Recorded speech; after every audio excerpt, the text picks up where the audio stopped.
Hey guys, welcome back to another episode of The Terror Zone. Today's a special episode.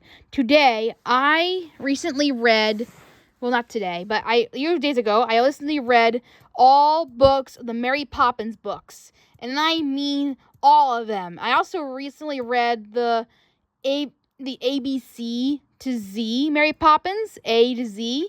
But I don't have that with me right now. It's not important to the books, really. It's really just Mary Poppins stuff from A to Z. It's really basically the whole story from there. So, you don't have to read that one if you don't want to, but that's basically the gist. But anyway, let's get on to the first rendition of Mary Poppins. Now, here in this Mary Poppins book, I have 4 different books inside. There's the first Mary Poppins. Mary Poppins Comes Back, which is what's based on in our movies. Mary Poppins Opens the Door, and Mary Poppins in the Park, which is what these 3 books are. Now, about these books, we're looking through and comparing each book from the movies, which is the first movie, which you guys all know and love, and Mary Poppins Returns, which is the one that just came out recently on Mary Poppins. Now, compared to those books, we're going to take a look and see why Mary Travers, L.A. Travers, the author of this book, and why she was so hated over and against the books. You see, she was against the fact of making these movies into a movie. Walt Disney and her had a big fight about it, and you could see more of that in, say, Mr. Banks. But anyway, the whole point is that they had a whole feud about it, and I wondered why, and this book might explain a few reasons why she had this. And there's more to it than you think. So, let's get on to it. We're going to start the first chapter of the book, which is, hold on, let me get it out of here real quick. Thank you, Amanda.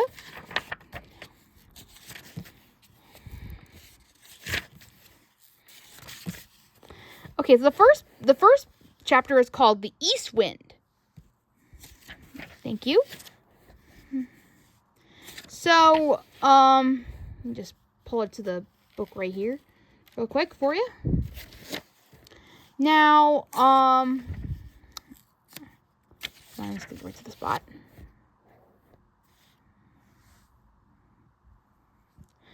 Okay, so here's the first chapter of the book. It opens up pretty much as normal as it usually in the movie as it is. It doesn't open with birds, though. It opens up with a natural narrator talking to us about what's going to happen in the books. Now, I think it opens up with the fact that L.A. Travers is reading this, but in this book, she surprisingly has a good has a humor in this. So she definitely brings up a while in a way. So, yeah. What happens in this book version is that first of all, what happens in this point of the chapter is that they're looking for a nanny, basic as usual. Now, before I explain what Mary Poppins is, I think people need to know what Mary Poppins is all about. Mary Poppins is a nanny who takes care of Jane and Michael Banks, who are children who don't have their parents around. They are working or they can't be around them all the time. They are like very busy people. And so they have Mary Poppins to take care of them. She is somewhat somewhat magical, and she brings magic to their lives with different things happening every day.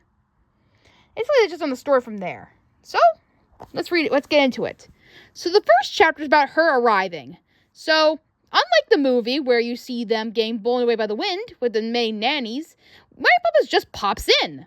She just comes in with no explanation or not. They just know they need her. Because in the beginning of this book, you find out, and in many other books forward, that everything's in a disarray. Like, they really need her. I don't know how to put it. Like, even though there's maids around, there's just not enough time to, have time to see them or do whatever. So it's a big, a mess. So they make it like it's a big mess. So Mary Poppins can come over and fix everything. So once she comes into play, everything is well fixed and well tidied, and everything was as if she made everything better for the Banks family. So part of you could almost feel bad for Winifred Banks in this book because she gets upset mercilessly in this book. So there you go. It's more like that sort of thing.